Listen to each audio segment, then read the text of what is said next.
और उनका ही नहीं, हम लोग का भी बड़ी कष्ट से गुजरा था। विजय मंडल जी भी बैठे, हम लोग और बहुत सारे नेता यहां पर बैठे, लेकिन जनता के लिए वो सोते थे, जनता के लिए जागते थे और जनता के लिए लड़ते थे। एक एक क्षण, एक एक पल पल परिवार के बारे में कभी नहीं सोचते थे। अगर परिवार के बारे में सोचे होते तब उदय कुमार जी आज यहां नहीं होते, आज हम लोग की जगह पर आज रहते।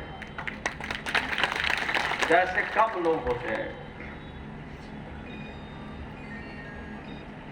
रामधनी बाबू 5 बार विधायक बने, एक बार बनता है मुंह टेढ़ा करके चलने लगता है। एक बार विधानसभा के विधान परिषद के सदस्य बने, 5-6 बार उनको राज्य के बड़े पंचायतों में, राज्य के बड़े मंदिरों में उनको जनता को खिदमत करने का, जनता की सेवा करने का उनको अवसर मिला। और मंत्री जब थे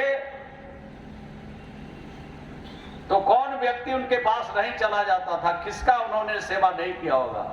वो भी स्वास्थ्य विभाग के मंत्री। हम उनको पूछते थे कि आप कैसे कंट्रोल करते हैं, ये तो बड़ा जहन्नम वाला विभाग है। गलती से एक इंजेक्शन दाहिना हाथ के बजाय बायां हाथ में पड़ जाता था तो मरीज जो है हंगामा कर देता था। कैसे कंट्रोल करते हैं? बोलते थे कि बुद्धि से कंट्रोल होता है। तो अरे दोनों भी पढ़ाएंगे अभी। आवाज थोड़ा कड़ा था उनका, लेकिन जिसको कड़ी आवाज में एक बार बोल देते थे उसके काम के लिए अंतिम क्षण तक अपने समय लगाते थे और उसका रिजल्ट लेके ही आते थे। ये हमको तो बहुत बार मंत्री होने के बाद भी हमको डांट खाने का उनसे मौका मिला, एमएलए होने के बाद भी डांट खाने का मौका मिलता।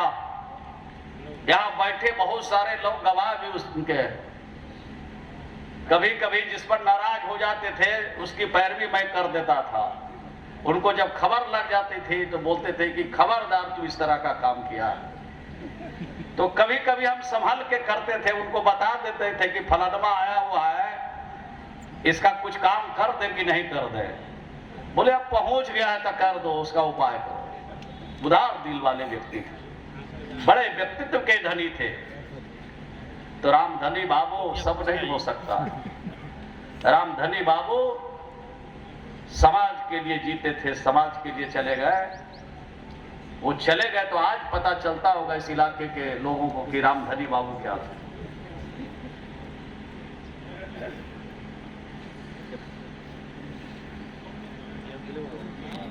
धन के क्षेत्र को आगे बढ़ा रहे थे और ज्ञान के क्षेत्र को उन्होंने बढ़ाया, और उसी पथ चिन्हों पर आज बिहार की सरकार भी चल रही है। हम ज्यादा वक्त नहीं लेंगे, 1-2 बात कह के अपनी बात को समाप्त करेंगे। कोई ये पॉलिटिकल मंच नहीं है, लेकिन रामधनी बाबू ने जो काम किया, जिस रास्ते को बढ़ाया था, उस रास्ते को हम लोगों ने थोड़ा और बढ़ा दिया। बिहार में नीतीश कुमार जी को मौका मिला सरकार बनाने के, जब सरकार बनाने का मौका मिला तो बिहार के 35 लाख बच्चे बिहार के स्कूलों से बाहर थे। प्राइमरी स्कूल का शक्ल नहीं देखा था। ये कौन बच्चे थे जिसकी चिंता रामधनी सिंह करते थे? गांव में रह के स्कूल खोलवाना, गांव में रह के विद्यालय बनाना, गांव में रह के कॉलेज खोलवाना, किसकी चिंता करते थे? ये गांव में कौन लोग रहते हैं? गांव में मजदूर रहते हैं, किसान रहते हैं, हर समुदाय के लोग रहते हैं, उसकी चिंता उनके मन में थी।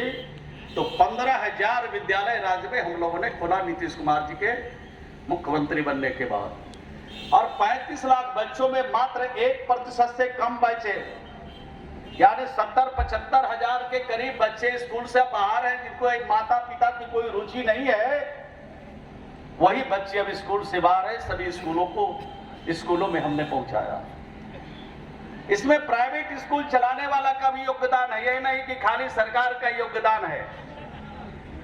और जितने राज्य में शिक्षा से जुड़े हुए प्रगतिशील लोग हैं उनका भी योगदान है। पहले स्कूल का भवन कैसा लगता था? अगर इस गांव में लोग आते होंगे तो गिरा हुआ रहता था तो कहता होगा कि जरूर स्कूल में होगा, नहीं तो हॉस्पिटल होगा। नीतीश कुमार जी का जब शासन आया तो स्कूल के भवनों को ही बनाया, गुरु जी को दे दिया कि सब स्कूल बनाइए, इंजीनियर फेल हो जाएगा, सब टीचर लोग स्कूल बनाया, गांव की शिक्षा समिति ने स्कूलों को बनाया और अब मास्टर भी बहाल हो रहे हैं। देश का पहला राज्य बिहार जहां 1,20,000 टीचर एक बार बहाल किए जाते हैं, इतनी बहाली देश के अंदर किसी राज्य में नहीं हुआ। थोड़ा देर लगा है लेकिन और भी होने वाला है। हमारे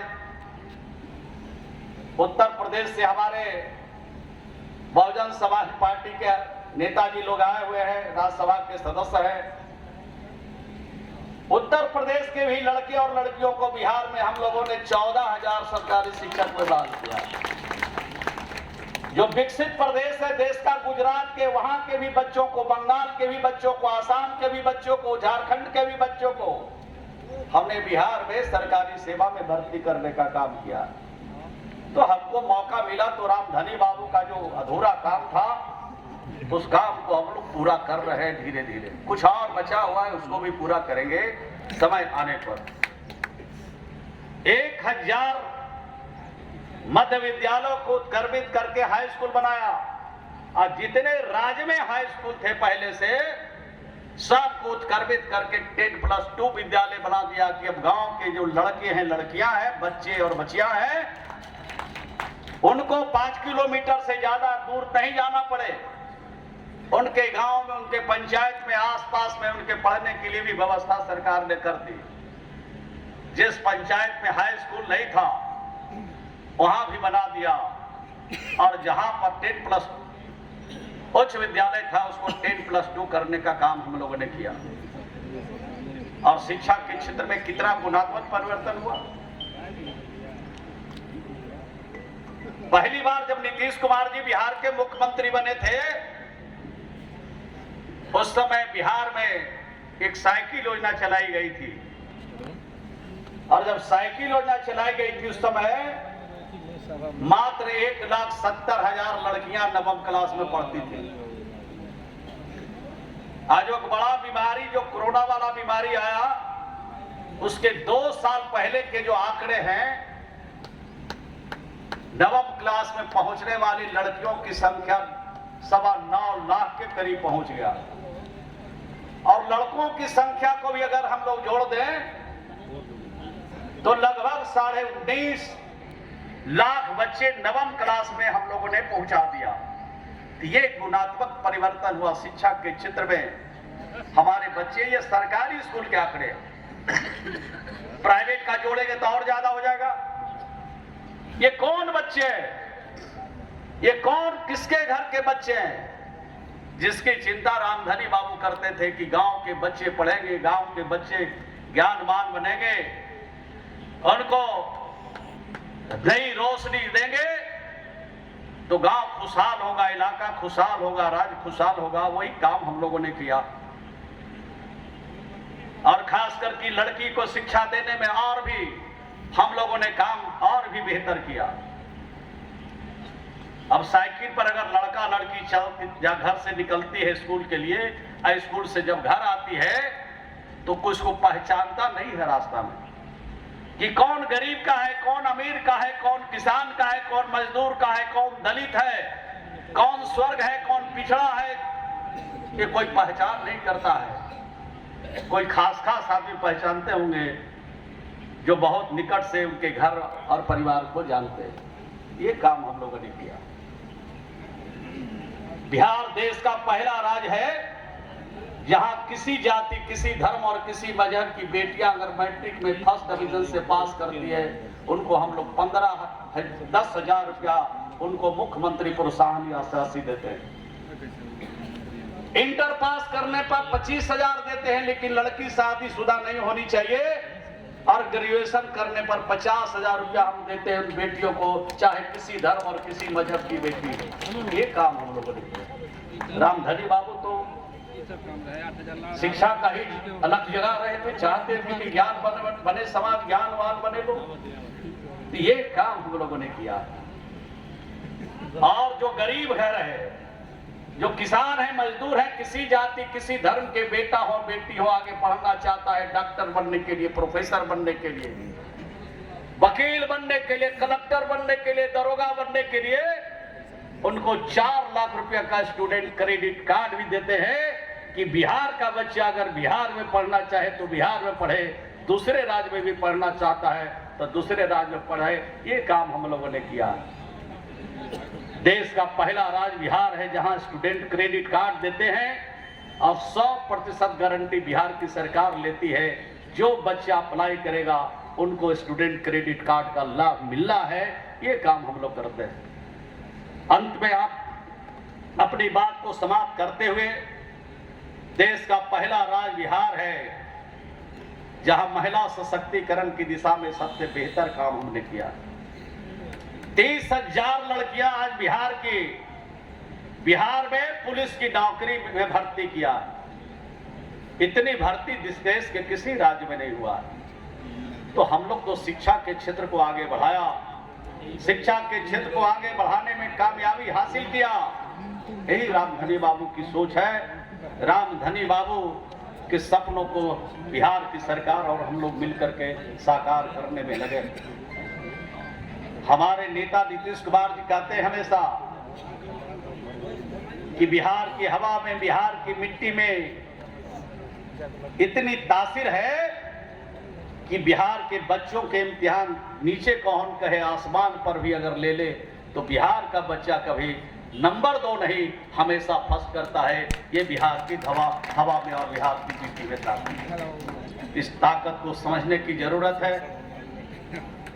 उदय प्रताप जी नेक पिता के नेक पुत्र हैं जिन्होंने आप सबको यहाँ पर बुलाया।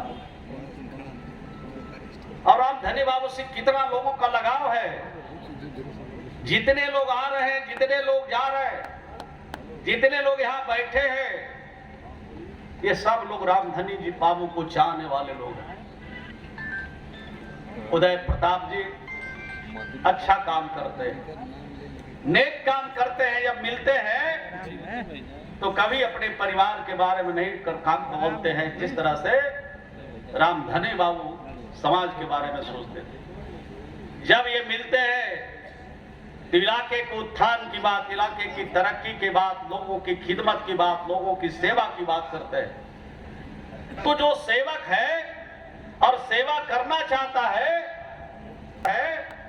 उस सेवक के भावना को आपको समझना चाहिए, उनको मदद करना चाहिए ताकि आपकी खिदमत करते रहें, सेवा करते रहें। इन्हीं चंद शब्दों के साथ हम उनको धन्यवाद देते हैं कि आज इस अवसर पर एक बड़ी डॉक्टर की टीम लगाकर इस इलाके के लोगों के स्वास्थ्य की भी परीक्षण कराया, जांच कराया और अपने पिताजी के मूर्ति का भी, प्रतिमा का भी अनावरण कराया। मुझे विश्वास है कि हर पिता को अगर ऐसा पुत्र मिल जाए तो समाज कभी विचलित नहीं होगा, समाज कभी थकेगा नहीं, समाज कभी हारेगा नहीं, समाज आगे बढ़ेगा। रामधनी बाबू के चरणों में श्रद्धा सुमन अर्पित करते हुए अपनी बात को यहीं पर समाप्त करता हूं। और भी कुछ कहता लेकिन बहुत वक्त गुजर गया है। एक कार्यक्रम और भी जाना है और मुझे समस्तीपुर भी जाना है। कल वहां पर हम प्रभारी मंत्री हैं, वहां पर भी कल विस्तृत कार्यक्रम की बैठक है, इसलिए आप सब यहाँ पर आए। आप सबके प्रति आभार प्रकट करते हुए अपनी बात को यहीं पर समाप्त करता हूँ। और